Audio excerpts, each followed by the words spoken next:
Hello, everyone, and welcome to the Lost in Translation show, where we explore current events to help people understand what's happening in the world today. Before we get started, let's remember to like, share, and subscribe so we can share the news. Today, I have a lady that I met here in my local community, Nadine Bailey, and she works with the Family Water Alliance. And as many of you know, I live in California, and we provide about 50% of the produce and things that are provided to the state of California and people in the United States. We've had ongoing battles with both the federal, state, and local governments trying to secure the water supply.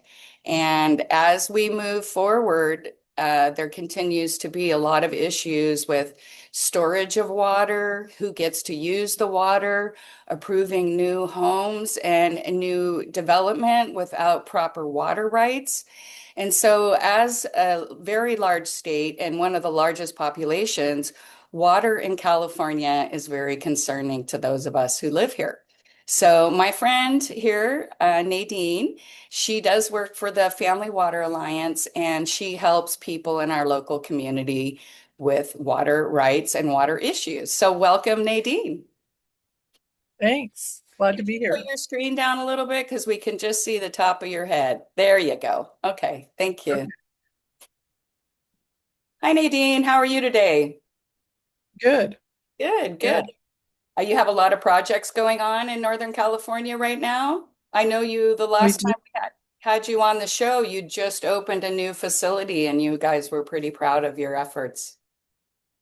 Yeah. Well, we are working on screening water diversions up in the Klamath Basin, and then we're working on some water quality things on the South Fork of the Trinity, and we're working on some repairing some screens that were impacted by the Oroville Dam spillway sediment release. So we've got a lot of different projects going on, and then we're doing some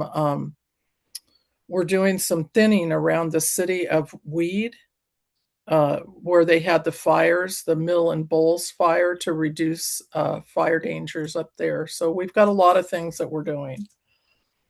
And now maybe you can just explain a little bit exactly what the operating and what the goals of the Water Alliance are for people to understand, because you don't work for the government, you work for a family water alliance. So how does that work? So we're a nonprofit, and we were started by a group of people that were about to have their water shut off in the 1990s. Um, and because of the Endangered Species Act, the state of California had said, "Listen, you're when you're taking water out of the Sacramento River, you're sucking up fish, and you can't do that. And if you continue to do that, we're going to have to shut off the water." So all of these farmers were in danger of not being able to use their water rights even. So this group of people formed, and were a lot of people that said, "Let's just go to court. We have water rights, and we need to uphold those." And then there was another group of people, Marion Mathis and Sue Sutton and Cliff Liddy and Joe Carancho, that started meeting, and they looked at different ways to maybe solve the problem. And there was a thought that you couldn't screen out fish from agricultural diversions in the Sacramento because the water's so murky, and it would make the screens impossible to work. And so they worked with a company called Intake Screens Incorporated, and they had been doing screens in the Midwest. And the father of the person that we work now said, "I think I can build that." So they built a prototype. It didn't work. They rebuilt it and came back, and now there are 40 screens. So we don't suck up fish out of the Sacramento River anymore. And it was a win-win for all of those farmers. And now people just build them. Everybody goes, "Oh, well, we're going to be doing this. We need to put in a fish screen." So something that was so unusual. And I remember Marion Mathis told me that when they started meeting, they had one of the bigger farmers say, "This is going to be the death of the industry. You're just killing us by, you need to fight." Well, sometimes you do need to fight, but sometimes you need to just get down on the ground and solve problems. And that's what I love about Family Water Alliance is they really look at the problems and are there solutions out there and what can we do? Okay, well, that's really good to know because most of the time there are solutions to these kind of things. I know that people give a lot of hard time to the government workers and oh, the federal government and oh, the state government. But both you and I know there's a lot of good people that are working in these industries and in these entities, and that they want to work with the farmers and they do want to find solutions to the problem. So, would you agree with that? Oh, absolutely. I worked for Senator Onnested for 8 years. He was the senator for Northern California, and I was field staff. And we had a Rolodex. We called them the people who get things done in the state government. And you could find them. I mean, they were there and they would say, "Oh, yeah, I've done that problem. I know how to get that fixed." And they're everywhere. And so that's what I do. And another friend of mine said the world is made up of two different kinds of people, the hopeful and the haters. And if you can just find the hopeful people, you can get things done. Boots on the ground. That's a great suggestion. You're exactly right, too. There's so many issues. I first started my channel and it was a speech that I read from President Kennedy. And about the way we had to think about war, and war is the only option because man created his problems, therefore he can fix his problems. And that's the reason I do my channel is to provide solutions to people and also to give people a different perspective when we're getting from people who are actually down in the trenches like you and are actually working to solve our issues instead of arguing with each other over the dinner table and never doing anything, which a lot of people do today. They want to change, but they're not willing to make any change or change any aspect of their life to bring about the change. So just for people that may not understand the California water system, it's one of the biggest irrigation systems in the world. Is that safe to say? And Yes. who controls the planning and the future water needs for that? Well, there are two entities that control it. The Bureau of Reclamation controls the water from Shasta Dam and those entities. And then there's the State Water Project, and that's Oroville. And so and they both use the Sacramento River for conveyance of some of their water. Not so much Oroville, but Shasta Dam uses the Sacramento River to convey water and get it to south of Delta. So, Well, I see that because I go to the Sacramento River Park a lot, and the water will be really high some days, and then the next day it'll be down, and we'll have like literally a beach there. So I was always yeah. curious as to what was going on. I wasn't sure if they released more water when there was bigger energy demands for Sacramento, or does it connect to the energy needs? Not so much power for energy, but the releases are the demand from Southern California, who needs water when the crops need water. And that's one of the big arguments right now that they're talking about is um, the biological opinions that were done talk about how that water gets released because the water releases impact fish. So all of the decisions that are made have to impact fish as they have to take into account the impact on fisheries as well. So Okay. it's very complicated. And Um, now we hear a lot, is it big industry? Is it the data centers? Who is using most of the water that California supplies? Is it the municipalities, the homeowners, the government, industry, or is it kind of divided? it's divided. It's a mixture of all of the above.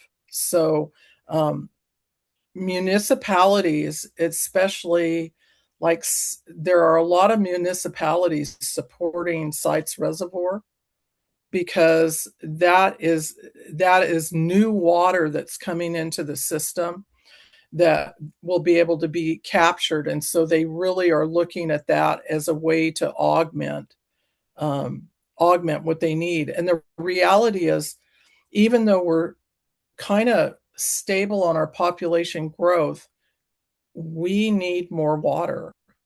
We are going to need more water. We have not added water to the system since we started building it in the 1950s, and that's really important to understand. And now, would that require more dams being built and more water storage being built, or would that just require revamping the existing systems?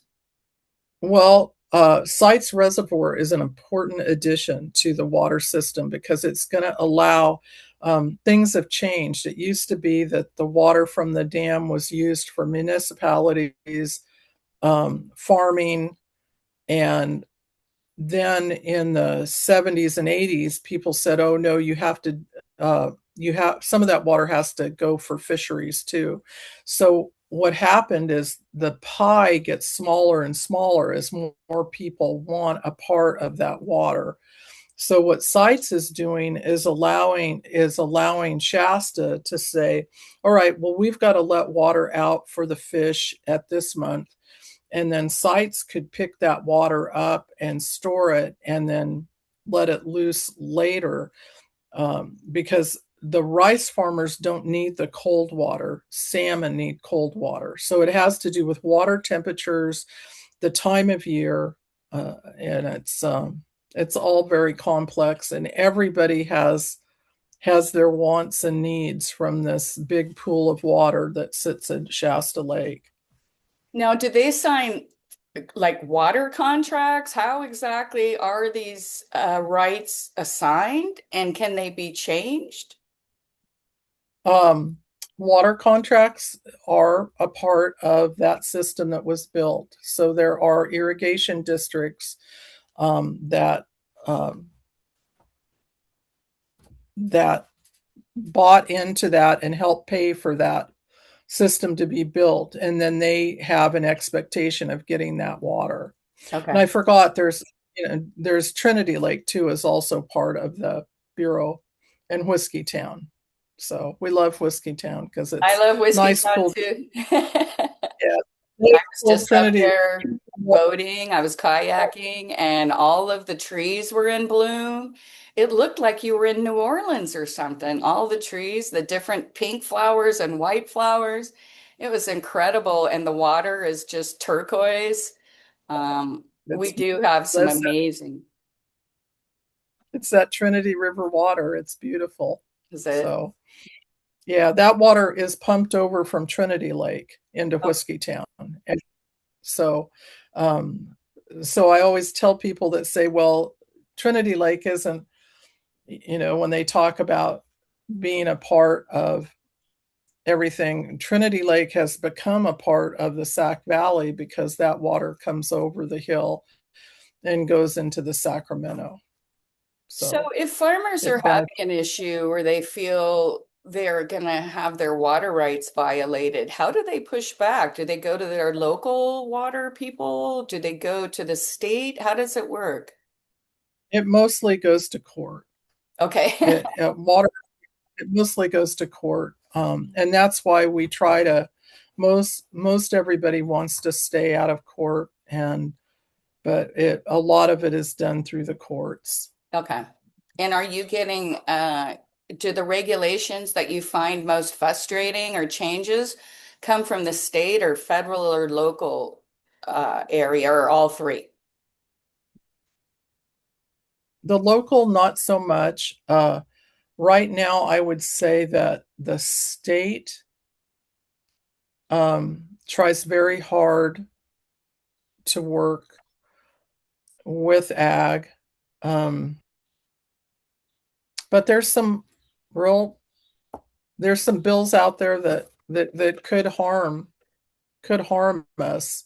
Um, but the feds probably are the biggest. are the biggest impact for farmers because that's where the bulk of the water comes from is out of the federal system. Okay. And now does the federal government have anything to do? For instance, all these other states now are having these data centers, and I know the government's pushing AI. So is there anything involvement with that? And does California have any big data centers that you're aware of? And are they changing the water supply in the area they're established? So the one area that I know it's had an impact is Lake Tahoe was just told that they're not going to get um, power from Nevada anymore because it's going to fuel a data center. So that's the one impact that I see. Um, and there was a rumor that there was one going into Mount Shasta, but that was just somebody, I think, just started a rumor so we could all argue over it. But my question is, has always been I'm always looking for things that would help rural economies because we don't have a timber industry, we don't have a mining industry any longer. Is there something that could be set up in an old mill site? Would that be a good place for a data center if they had a water right? Do data centers, they talk about the amount of water that data centers use, but I haven't seen anything about that. And if it was a closed loop system, would it matter? Once you put the water in and it used it for cooling, these are questions that I have. Is a data center something that could be economically viable for, rural areas that don't have a lot of employment? Is that something that could help us? So again, looking for solutions. Well, I wanted to ask you because so many people are hearing about that's probably the most common thing that anyone is hearing about in the average news is the water and the data centers outside much more serious issues that you've mentioned that we're facing, especially cutting off water to some of the farmers. And it was really a joy to drive down the Central Valley over the last year because fields that had been empty and dry are growing things. And I'm seeing crops that were less profitable because for the last few years, they're only growing certain crops to make money. But I'm seeing all kinds of things from sunflowers to tomatoes to all these different things that you really hadn't seen a lot of over the last. I know we were still growing them, but if you're a person who travels up and down the Interstate 5 of California, you're getting a completely different view than you would have, say, even 2 years ago. So it makes me feel very happy inside and to see that the farmers are actually able to utilize their land. Are you seeing any kind of changes in the state? Well, we've had a couple of things. The war in Ukraine, sunflowers were a huge crop for Northern California, Right. and the major purchaser of our sunflower seeds was Ukraine. Oh, So when the Ukraine war stopped or started, that stopped our sunflower, and sunflowers are just now starting to come back. What people think that farmers dictate what they get to plant, but remember, the federal government also is providing this water. And if they see that you could grow a nut crop that had more value on your land, they expect you to go to the higher value crops. I see. So sometimes the farmer doesn't get to choose. Like a lot of people used to grow grain and the federal government said, hey, that's not the highest and best use for that ground. You should grow walnuts or almonds. So, And does that turn but out to work for the farmer just because the federal government decides most farmers are probably going and saying, okay, where's the demand, just like you would in another business? Do you think there's well, counter measurements there that affect the farmer? well, almonds and walnuts have been very lucrative for people. Walnuts and almonds are very much in demand, or they were. Now we had a big slump in the walnut crop, and you couldn't practically give your walnuts away. So the walnut um, growers took a big hit, and Is that and because too many and people were growing walnuts at the same time? Supply and demand probably issues? Okay. um, and then if you were raising a crop or a tree that takes 10 years to produce, and everybody's producing it, Right. and then what happened with our peach farmers? So I don't know if you heard that Del Monte closed their peach processing plant. Well, there's a lot of peaches in Northern California, and so nobody had any place to take them because they're the clings. Right. N- and so they were for canning, and they were not able. So all of these peach growers up here didn't have any place to take their crop, and it was kind of a shock. I said, how did this sneak up on us like this? Because we should have been watching this cannery, because everybody's dependent on the cannery. And And why did but the we're cannery having move? Cost of doing business, aging facility? What was their reasoning?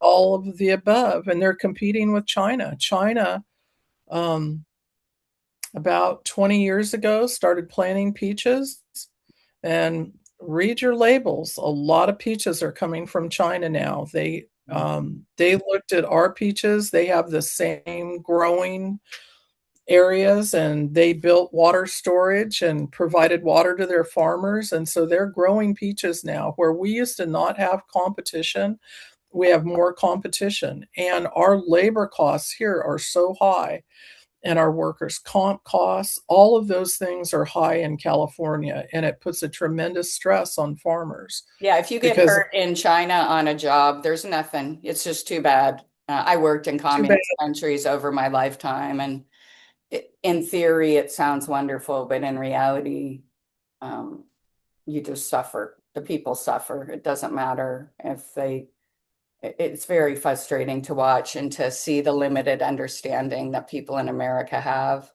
I've watched people starve to death before, and it's a very, very, when communism fell, there was no food in Russia. And they had done all this managed farming, right? They made their farmers grow this stuff, even though it wasn't selling and it didn't supply the local food chain. And the more and more we get governments involved in these things, especially the California government, I think it's pushing us towards this system that's failed repeatedly all over the world, especially in the food supply space and in the farmer space. Um, Well, and if you look at all of the regulations every year that get passed, and right now I am trying to understand AB 1603, which is, and I will not even be able to pronounce it probably. It is uh, the bill to ban perfluoroalkyl and perfluoroalkali substances, PFAS,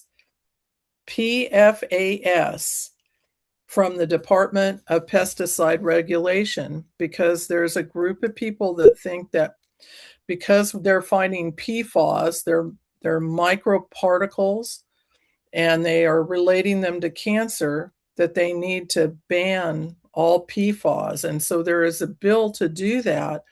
The problem is, in the last 12 years, there hasn't been an approved pesticide or to replace them. So what happens if we ban all of the PFAS and we can't grow crops? I mean, it sounds good in Sacramento, but is it good? Well, and you have to understand that there's these movements, and to control the food supply is to control the people, right? So they don't want us having control over our food supply. And I think we can see that happening here in California. And this isn't like some concept of mine. You can go back to Henry Kissinger in the 1960s, and he loves to talk about controlling the food supply to finally control the people. And I think we can see this, Europe has a similar issue with the Ukraine because they were like the California of Europe. So I'm sure Yes, they cost were. of produce and food and anything fresh is doubled and tripled, which again, they're already suffering from inflation. So you can just see this craziness of the top down and really not considering. And of course, I don't want to have pesticides in foods, but we have to find some type of alternative. And everybody's been eating all these foods for a long time. Why are they targeting specific things instead of more obvious things that we could do to preserve the environment? Well, and the way I found out about it is they're also talking about banning organic fertilizer from being put on fields because of the nitrogen content. So if you're if you are a farmer and you have animal waste, right now you can take that and put it and spread it on a field and it's organic fertilizer and it's great. They're talking about banning that. So what happens? What is the replacement? And we went through this in the 1980s and we told everybody said, well, you shouldn't be cutting trees because to cut a tree is bad. And people like me that lived in the forest said, the forest grows. It's like a garden. Every year it puts on more and more and more. And oh no, it was the end of the world if we didn't stop people from cutting trees. So by the 1990s, um, they had virtually shut down the national forest for timber harvest. And you can see the results of what's happening now. We've got fires everywhere. We literally put another log on the fire for the last 35 years, and Right. we're reaping the benefits of it. So, my question is you know, if we can't grow organic produce in California, like I've got a horse. I take my horse manure and put it on my garden. Is that going to be illegal? Is there going to be somebody climbing over my fence with a ticket for me putting horse manure on my garden? Well, and yes, they did it. If you understand, I, having lived and worked in communist countries, say yes, because that is what they're headed towards, because the government is involved in every aspect of life. And it's not about preserving the land, because when you go to a communist country, the atrocities committed on the land are incredible. It's about controlling the people. If you can control the food supply, you can control the people. And if you listen to Agenda 2030 or Agenda 2050, like Cal Fire signed on to Agenda 2030, which meant we would all be forced into the cities and the smart cities, and we would no longer live in the rural areas.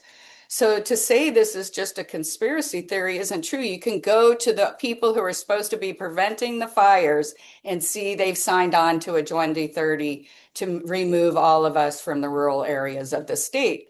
So it's a much larger thing that's going on. The water is just part of what the control mechanism is. And as you can see, we've been farming and supplying the world with food. I mean, when I used to travel in Europe when I was younger, today they have more stuff that comes from Europe.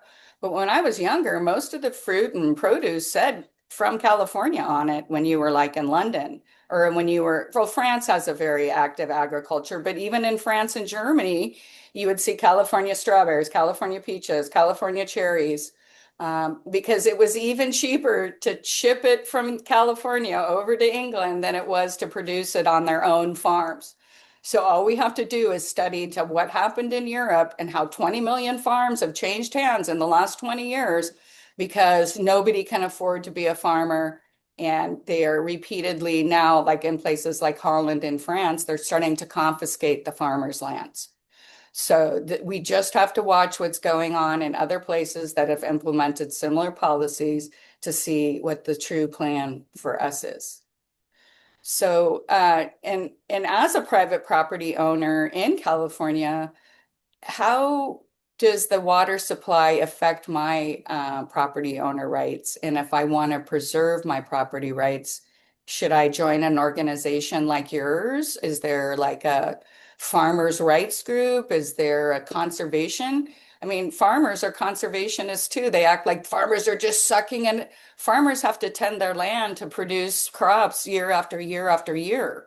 So in their way, they're conserving the land. So I want to figure out how people can be more active in confronting those issues. Well, organizations like ours, um, really, I think we become the voice of small farmers. We're there when people are coming up with these ideas. We will share um, what we think the impacts that this could have on our small farmers. There's lots of organization for large farms, but we really try to focus on um, smaller farms and smaller irrigation districts that don't have the infrastructure. Uh, I'm leaving tomorrow morning early for Family Farm Alliance meeting in Cheyenne. And one of the things that's on our area of discussion is aging infrastructure. Most of the infrastructure that delivers water was built in the 1950s and 60s, and we haven't modernized it, and we need to do that. We lost the water to the Anderson Cottonwood Irrigation District because we didn't have the ability to take the 18% of water they said they were going to give us. So for the first time in 100 years, that ditch was dry for a year. And we probably lost, well, I'm looking at my backyard. I've got an oak that I think is going to make it, but the neighbors did not. So oak trees that were 60, 70 years old and hundreds of feet high, they're dead. Right. I lost all my walnut trees. So my property looks vastly different than it did. And so we didn't want to stop growing walnuts, but we had to switch to growing something else So because of a government decision.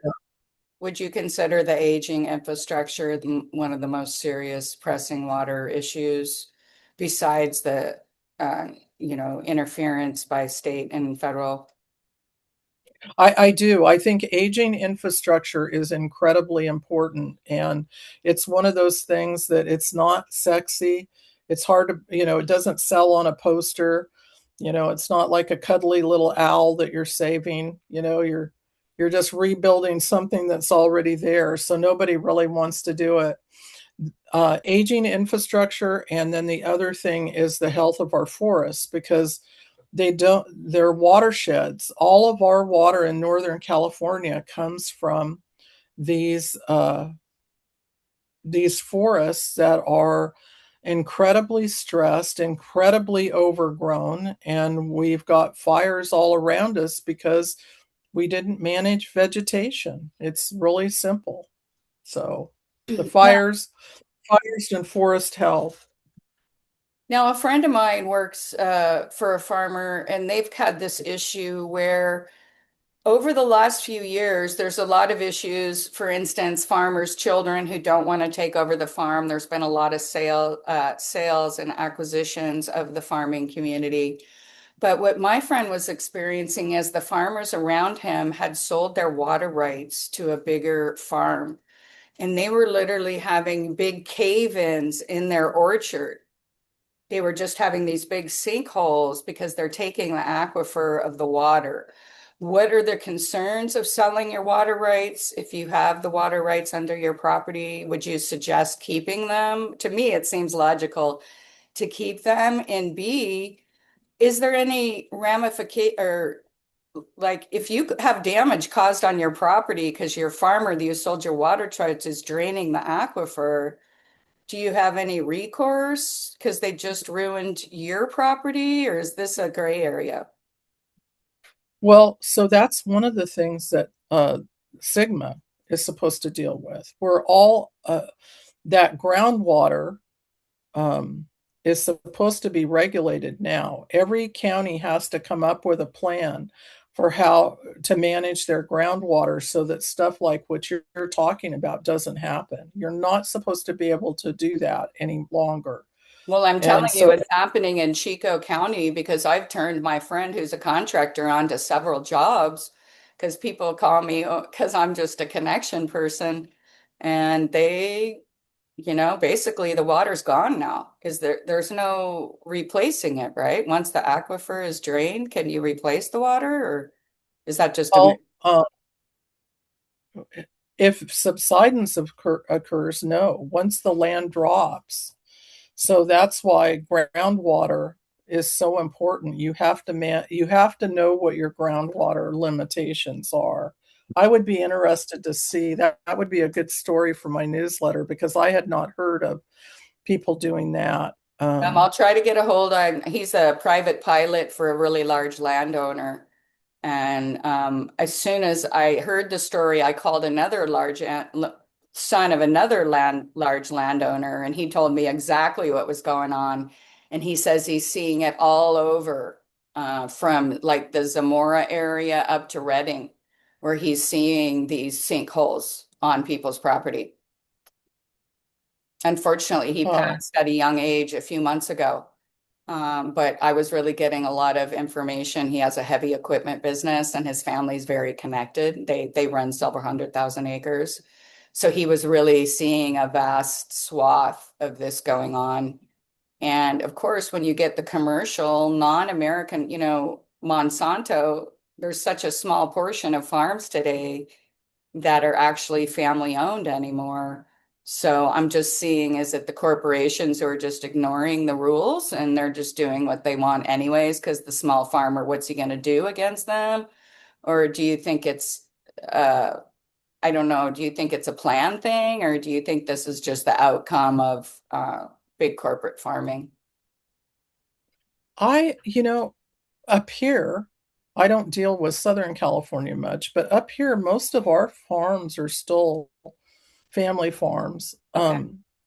Deseret owns a lot of farmland, but I wouldn't really consider them a corporate farmer because they're all local people run that and are growing the produce Well, I and guess the things they one of my observations is I saw that the family farm bill that went through at the end of the Depression to preserve the family farm, and basically most of that money goes to Monsanto now. And as we can see, the family farm isn't being preserved.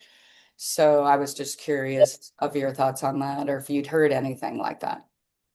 I haven't. I really don't. I have the groundwater map for where we've got some problems, and there are some problems around Orland, and there were some problems around Woodland, but I thought that they had corrected those Okay. because both of those places have an active groundwater management group. They are doing that. Okay. Well, apparently, according to local farmers, they've seen things, and in particular the area you're talking about. So I'm going to check into that more for you, and that's great that you do Yeah. a newsletter. Can you give us your newsletter for anybody who's watching so they can get on your list? Yeah, they can just email me, and Okay. it's called the Green Report. And this month, this issue is about the front page is about Prop 50 and how it changed all of the congressional districts and how confused everybody is because they are confused. Right. It's And a so is that the one that Gavin Newsom put forward to change the districts and it's now in court? Okay. Yeah, it's in court, but it is being fully implemented. We Is are it voting on, yeah, yeah. so So, most likely California's farmers will lose more of their rights? well, um, It's hard to say. it's hard to say. We're working very hard to work with whether you've got a D or R in back of your name. Right. We at Family Water Alliance sit at the table and work very hard to make our issues known. Right. Because the issues, So, especially of water, it doesn't matter what political party you're in. If California has water issues, it's going to affect our economy, and B, just the value of our property. I mean, this is really, really important to anyone who's a homeowner, anyone who eats food. That's why I'd like to have yeah, you on a few times, because this really is an important issue. And you listen to people like at the World Economic Forum, like the head of Nestle that took over for Klaus Schwab, and you understand that China has bought all the rivers and waterways in Africa and things like that because they do want to control our water, because controlling the water is a way to control the people. And so I see this as a much more serious problem as our country moves away from independent thinking to government control over everything. I personally lived in those countries, and there's not one success story I can offer you. And I traveled 11 time Well, zones in Russia and saw what they did to that beautiful country under communism. I was in Venezuela when it collapsed there, and already before the government even changed, a majority of the businesses and people with money had already left the country. And it's the rest of us who get left behind that have to suffer with all these issues, because the people who make the rules can usually go somewhere else where their rules don't apply. And, the yeah, constant battle between being independent free thinkers and having a government that serves the people, right? Not the other way around.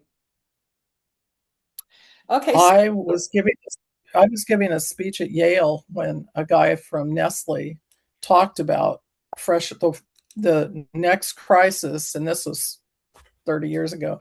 The next crisis would be sweet water, that there wasn't enough sweet water, and that Nestle was trying to make sure that every product that they provided to the public had a secure source of sweet water. And sweet water is the drinking water. It's the stuff that's in Shasta and right, right. And again, they're stuff that we trying, they don't believe that Sweetswater belongs to the people. They believe that the head of Nestle, this guy openly talks about controlling people with the water, and that water isn't free, is basically his stance. So I think you can kind of see this attitude and a lot of the water policy that's coming forward. So if people wanted to attend one, like you say, you speak at different events, are those going to be on your newsletter? If people wanted to come out, I do have a lot of people in the North State area that watch my show.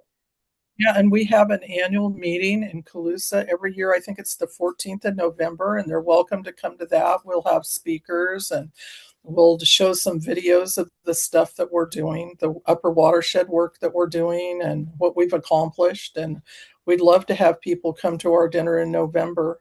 Okay. And is that your yearly big dinner? Yeah, that's our big fundraiser for the year. Okay. So, All right. Well, if you um, want to send me any information on that, I can put it down in the comment section, and we can always do a quick little show right before the event to get people motivated to come out. I frequently do that because I attend a lot of events myself. So we just try to get as many people out. Even if we get 5 or 10 people extra, it creates a whole trickle down effect because they go home and they talk to the people in their community about it. And we are really focusing, a lot of things that I've been working on lately is focusing on being active in your local community. We can't do anything about the Ukraine. We can't do anything about Iran. We can't do anything about what's happening in the Palestinians, but we can get active in our own local communities. And this is what I've been talking about on different shows. You can just go to your AI, whatever you're using, or Google or Chat GPT, and just ask it, what uh, constitutional rights is my general plan violating? And it will give you a list of the things in the general plan that they can't pass legally that they're trying to implement through the government. And it'll show you, and sometimes it does have to do with water rights and how they're going to be limiting them. So, Shasta County, all you have to do in Shasta County is Google what my constitutional rights as Shasta County's general plan violating. And that might even be helpful to you because it's going to give you some categories that you're going to be able to address from a legal standpoint, not just whether it's right or wrong or better for the community, but legally, and because it's violating our constitutional rights. And so they're more likely to work with you when because you can see that they're trying to break the rules. So I would suggest that when you're doing your research. For instance, in Hawaii, my friend is working on the general plan there. Their average general plan is 60 to 70 pages. It's over 350 pages, their new general plan, because after the Maui fire, because they were trying to implement the smart city in Maui and people were turning it down, like all the rules they were trying to pass in the legislative manner were getting turned down by the people of Maui. So instead, they burnt Maui down, and now they're implementing all these emergencies where they implement laws because they say there's a state of emergency. There's too many deer on Maui. They wanted to tear down an old hotel. They declared a state of emergency. And then they implement these rules in the state of emergency that are illegal the rest of the time. And so we can see that happening at our local level. And so I encourage people um, to find out what is going on at their local community level. And for us in Shasta County, water is a serious issue. So there should be a lot more of us attending these events, especially people who are farmers or people like the sawmills, et cetera, who don't they rely on the water to process their wood and things like that, correct? Yes, everybody uses water. Right. Everyone. Okay, so I guess Um, we're just kind of gonna get wrapping up. We've had a nice chit chat for about 45 minutes. I guess the last question would be, oh, you want to show, I'll ask you one more question and then we can, yeah. I Oh, can't see it's it. not coming. No, it's Yeah, not. it's not going to do it. Anyway, we did a little booklet called California History, Fire History and Solutions that I'd Okay. love to I can mail out to people or send it to people. All right. And And if that's you just a sign up little for our booklet. Can email, they get that online or does it need to come in the mail? it can come as a PDF. It's small enough. Oh, okay. So you can So I can email it to mail. people. And Yeah. now the correct email for people to send you any information. Nadine at familywateralliance.com. All right. NADNE. Okay. And I guess one more thing, we're talking about the fires in Canada today. We can see them raging throughout Canada. They're having the same issues where they didn't take care of their forestry and everything's overgrown. They've had some recent weather changes. It's also interesting to me as I worked in the mining industry and spent a lot of time working in Canada. The Chinese Communist Party has acquired a lot of the mines and operations in northern Canada. A lot of the indigenous people are disappearing up there. And if the fires are going in straight lines where there's large underground military tunnels that go from the US border all the way up, the president of Canada or the prime minister of Canada allowed China and then the United Nations to build bases all along the US Canadian border while he was in office. So um, I realize that some of these are natural fires, but it's very interesting and the lines that the fires are burning in and the specific areas that tend to be First Nations land. If you look at the regions, those 2% of Canada is still owned by the First Nations people, and the Chinese have been physically removing them off their lands for the last 5 to 10 years. So it's just curious that the fires are also in these same regions where they have a book called The Trail of Tears, if you'd like to look that up. And that's where they've been finding Indigenous women all over northern Canada murdered. And sometimes their baby. They when I drove through Canada a couple of years ago, and they're the group that hang the red dresses uh, in the forest where Native women have disappeared. It's really tragic. But and we're having the same thing happen here. We just had a Native woman killed over in Covelo, and the sheriff believes it's cartels and the work of illegal pot grows. A Well, young mother that was, yeah, it's I horrible I situation. agree too. And what they're finding in Canada, there's actually a book called Trail of Tears that's out right now. And they're harvesting the women's organs at the same time. So that's why I get the link to the Chinese government because organ harvesting. And besides, they've brought in their military, and the Canadian Mounties are actually protecting the Chinese sites.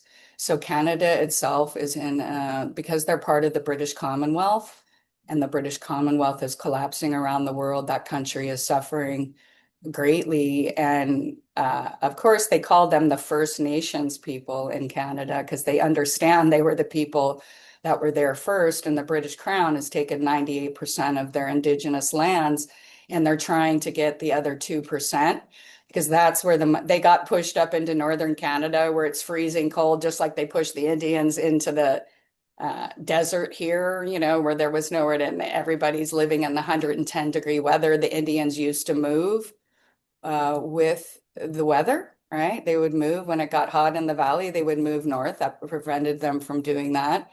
And in Canada, it really took me a while to understand the situation of the Indigenous people there.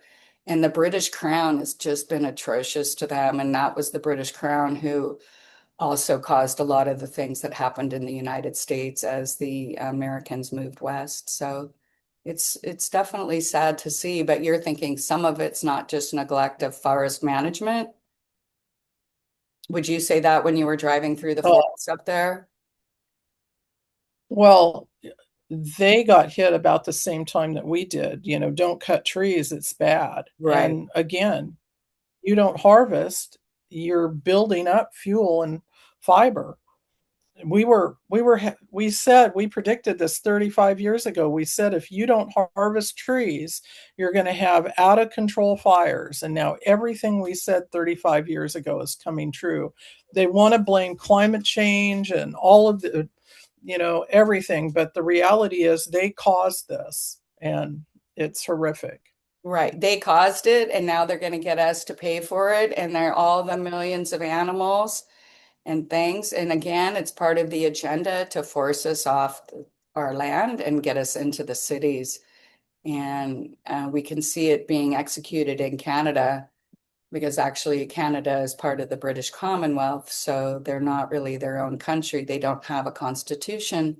So we're seeing a lot of things from the control of the European entities over in Canada. Like if you look at the president of Canada right now, he ran the Bank of England. I mean, he was a banker for the City of London and now he's running Canada. I highly doubt that the interests of the average Canadian is being acknowledged by him if you look at his history. But we're kind of getting off track. Is there anything else that you think might be important for people to know and to think about? I just think you need to think about where your food is coming from. Don't take it for granted because farmers are getting older. It's getting tougher to farm. It's getting more expensive. And so anything you can do to keep farmers farming is incredibly important. And what do you think about the future? For instance, I think we touched base on our last interview. If you have children looking for a career and something that might not be on the regular agenda, be a fireman or a doctor, what about jobs in the water rights industry? What about jobs related to things that we've been talking about today? Is that a field that you feel is promising and that is there is there enough people, or are you guys always looking for people trained in these areas coming out of university? Right now, right now, water managers are in high demand. If you go into to how to manage water, um, there was a big glut of people that retired. They call it the silver tsunami. And so there are a lot of open positions. So there's a lot of opportunity if you want to learn how to manage water and become part of that system. Uh, What kind of degree would that be? What would that be? Like if you wanted to go, is there like a training school, like a technical school that you can go to, or should you get a 4 to 6 year degree? it depends. There are people that actually work their way up. They start working at ag, Okay. at water districts and work their way up. But there are also people that go into law Mhm. and do water law and come back and manage these districts. So, and environmental, you can take you can get an environmental degree.